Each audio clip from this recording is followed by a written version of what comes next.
Neo is not the same thing as every other person within the Matrix. He's not Morpheus, he's not any of the other people, right? He's the chosen one, but it's disruptive, right?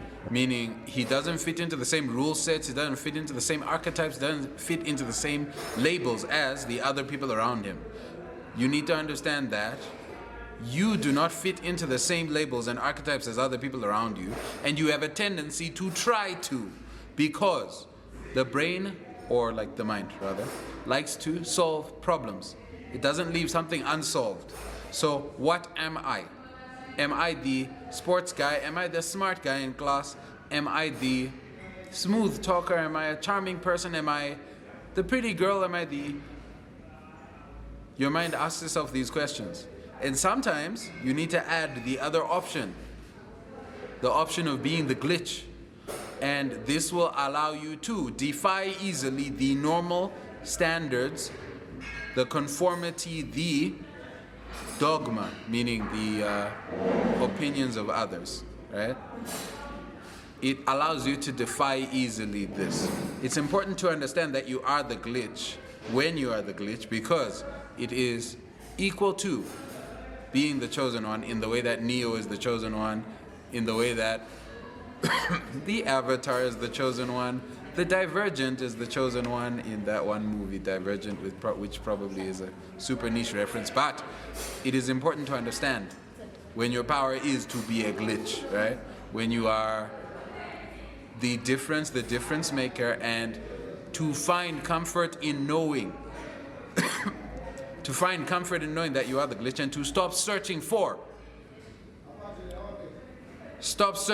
your group, and actually like understand that, wow, I'm actually a floating particle who is not fully supposed to attach to anywhere. And you might find that you can find a friend group of the glitch after this, or at least a friend, or maybe no friends at all, but you must be comfortable with, or you must know the truth of being a glitch.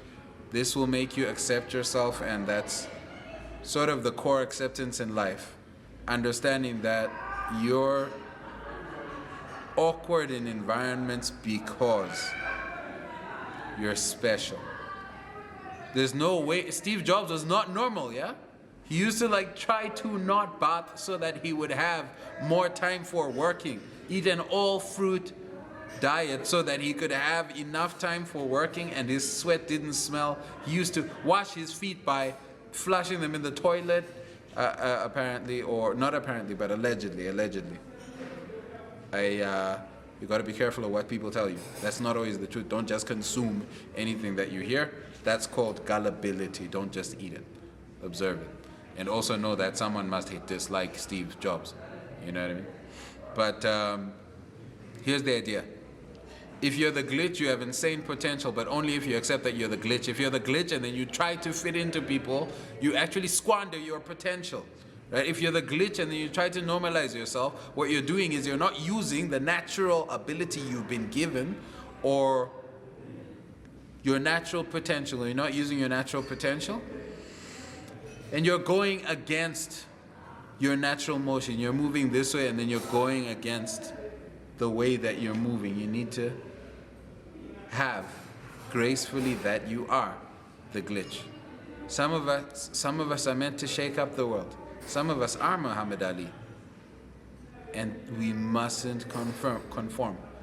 We mustn't remain Cassius Clay. For those of you who are born past, a certain point in time, Cassius Clay was Muhammad Ali's name. Before he claimed his name Muhammad Ali, he said, "I'm not a white person, so don't call me by a white person's name." He stepped into his identity. He stepped into being disruptive. He stepped into being the glitch.